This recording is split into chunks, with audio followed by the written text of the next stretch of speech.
आप लोगों ने ये जरूर महसूस किया होगा कि आपके आसपास धर्म, कर्म और पूजा पाठ करने वाले लोगों की जिंदगी में खुशहाली उतनी नहीं होती जितनी कि दुष्ट और अधर्मी लोगों की होती है। और ये सब देखकर आपके मन में भी कभी ना कभी ये सवाल जरूर उठा होगा कि आखिर अच्छे लोगों के साथ ही बुरा क्यों होता है। परंतु आज के अधिकतर इंसान इस रहस्य के बारे में नहीं जानते। लेकिन जब अर्जुन ने इन बातों को महसूस किया तब वह इन बातों का समाधान पाने के लिए भगवान कृष्ण के पास पहुँचे और बोले, हे वासुदेव, मुझे एक दुविधा ने घेर रखा है और इसका समाधान आप ही कर सकते हैं। तब श्री कृष्ण ने अर्जुन से कहा कि हे धनंजय, अपने मन की दुविधा को विस्तार से बताओ, तब मैं उसका हल बताऊंगा। तब अर्जुन बोले, हे नारायण, कृपया करके मुझे ये बताइए कि अच्छे लोगों के साथ बुरा ही क्यों होता है जबकि बुरे लोग हमेशा खुशहाल दिखते हैं। अर्जुन के मुख से ऐसी बातें सुनकर श्री कृष्ण जी मुस्कुराते हुए बोले, हे पार्थ, मनुष्य जैसा देखता है या फिर महसूस करता है वास्तव में वैसा कुछ नहीं होता, बल्कि अज्ञानतावश वो सच्चाई को समझ नहीं पाता। श्री कृष्ण की ये बातें सुनकर अर्जुन हैरान हो गए और बोले, हे नारायण, आप क्या कहना चाहते हैं, मेरी समझ में नहीं आया। अब श्री कृष्ण बोले, मैं तुम्हें एक कथा सुनाता हूँ जिसे सुनने के बाद तुम समझ जाओगे कि एक प्राणी की उसके कर्म के अनुसार ही फल मिलता है। अर्थात जो बुरा कर्म करता है उसे बुरा ही फल मिलता है और जो अच्छा कर्म करता है उन्हें अच्छा ही फल मिलता है, क्योंकि अच्छे कर्म और बुरे कर्म मनुष्य पर ही निर्भर करते हैं। प्रकृति हर मनुष्य को राह चुनने का मौका देती है। अब इसका फैसला करना कि व्यक्ति किस राह पर चलना चाहता है ये उनकी इच्छा पर निर्भर करता है। फिर कथा सुनाते हुए श्री कृष्ण बोले, बहुत समय पहले की बात है, एक नगर में दो पुरुष रहा करते थे। उनमें से एक पुरुष व्यापारी था। उनके लिए अपने जीवन में धर्म और नीति की बहुत महत्वता थी। वह पूजा पाठ और भगवान की भक्ति में बहुत विश्वास करता था।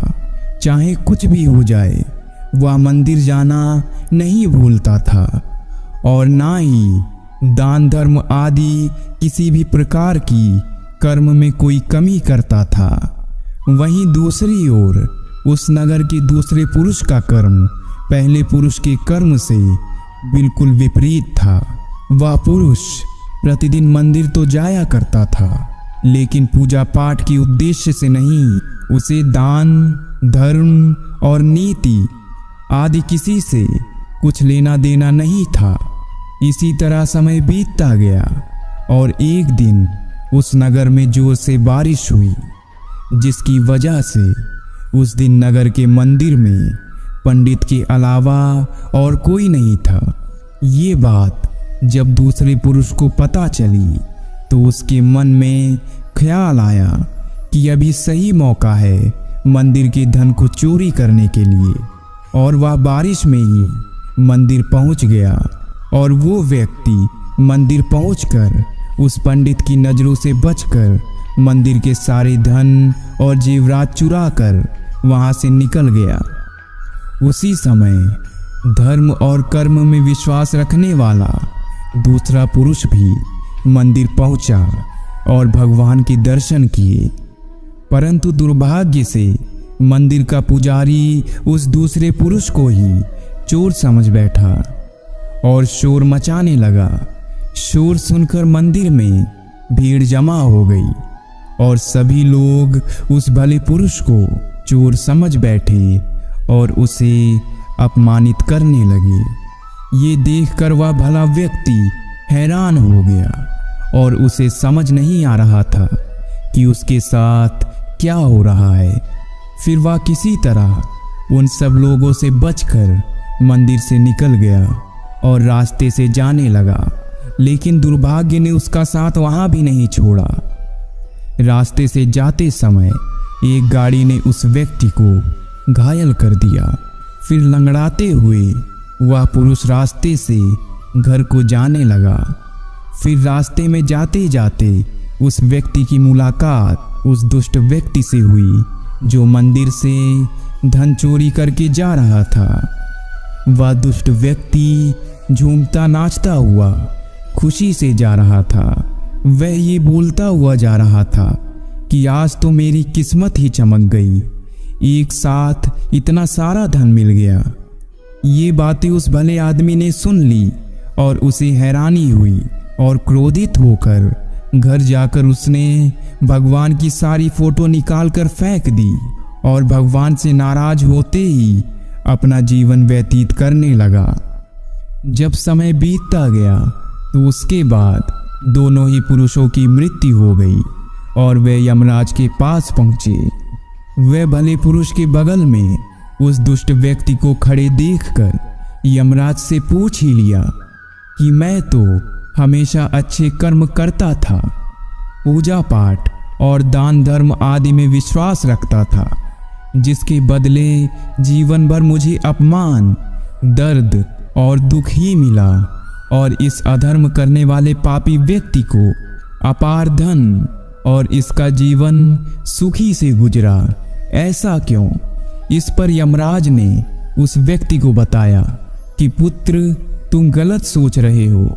जिस दिन तुम्हें गाड़ी से टक्कर लगी थी उस दिन वास्तव में तुम्हारे जीवन का आखिरी दिन था, परंतु तुम्हारे किए गए अच्छे कर्मों के कारण ही तुम्हारी मृत्यु एक छोटी सी दुर्घटना में परिवर्तित हो गई। और इस दुष्ट व्यक्ति के किस्मत में राजयोग था, परंतु इसके दुष्ट कर्मों की वजह से इसका राजयोग एक छोटे मोटे धन की चोरी में ही बदल कर रह गया। श्री कृष्ण अर्जुन को ये कथा सुनाते हुए कहते हैं कि पार्थ, क्या अब तुम्हें इस प्रश्न का उत्तर मिल गया? इंसानों का ऐसा सोचना कि भगवान उनके अच्छे कर्मों को नज़रअंदाज कर रहे हैं, ये बिल्कुल भी सत्य नहीं है। भगवान हमें क्या किस्मत में दे रहा है ये लोगों को समझ में नहीं आता, लेकिन अगर आप अच्छे कर्म करते हैं तो भगवान की कृपा सदैव आप पर बनी रहती है। इसलिए मनुष्य को चाहिए कि वह जीवन में अपने अच्छे कर्म करते रहें। भगवान श्री कृष्ण ने गीता में भी बताया है कि किसी के द्वारा किया गया कर्म बेकार कभी नहीं जाता, भले ही कर्म अच्छा हो या बुरा। जब आप एक जोक पर दोबारा हंस नहीं सकते तो एक ही दुख पर दोबारा परेशान क्यों होते हो? उदासियों की वजह तो बहुत है इस दुनिया में, पर बेवजह मुस्कुराने की बात ही कुछ और है। जीवन में दुख और सुख दोनों एक साथ चलते हैं। जब एक थक जाता है तो दूसरा उसका स्थान ले लेता है। आप दूसरों को तब तक खुश नहीं कर सकते जब तक आप खुद खुश ना हो, क्योंकि आप दूसरों को वही चीज दे सकते हैं जो आपके पास हो। खुश नसीब वो नहीं जिसका नसीब अच्छा है, बल्कि खुश नसीब वो है जो अपने नसीब से खुश है।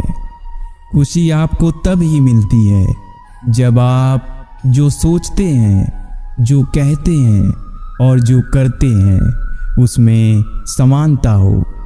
जिस पल के लिए आप खुश हो जाओ वही पल आपका जीवन है।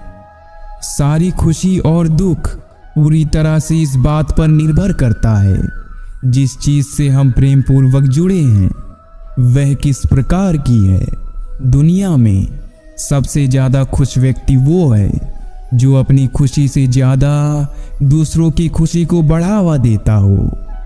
ज्यादातर लोग जीवन में उतने ही खुश रह पाते हैं जितना वे अपने दिमाग में तय कर लेते हैं।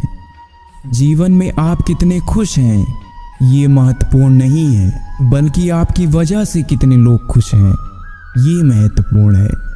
हम जो भी करते हैं, जो भी करना चाहते हैं, उसमें अपनी खुशी तलाशते हैं। एक तरह से देखा जाए तो खुशी ही हमारे जीवन का मकसद होती है।